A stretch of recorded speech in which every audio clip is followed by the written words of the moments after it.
বাংলাদেশ থেকে আসছি। এখন এখানে আমাদের সৌদি আরবে আসতে হলে অনেক সমস্যা হয়। অনেকে হয়তো ফ্রি ভিসা আসতেছে, অনেকে কোম্পানির বিষয় আসতেছে। কিন্তু ফ্রি ভিসা বলতে কোনো বিষয় হয় না। এখানে আসার পরে মনে করেন যে ফ্রি ভিসা বইলা সাপ্লাই কোম্পানিতে দিয়ে দেয়। একেকজনের মাথা বিক্রি করে মনে করেন যে লক্ষ, লক্ষ টাকা যারা ভিসার ব্যবসা করে তারা মাইরা খাইতেছে, ঠিক আছে?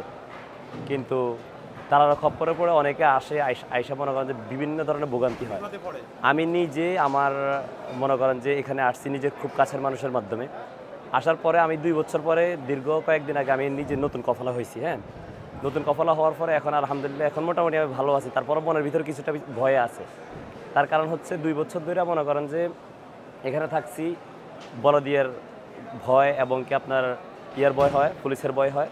সবকিছু মিলিয়ে মনে করেন যে রিস্কে থাকা লাগে। প্রতিনিয়ত রিস্কে থাকছি আমরা।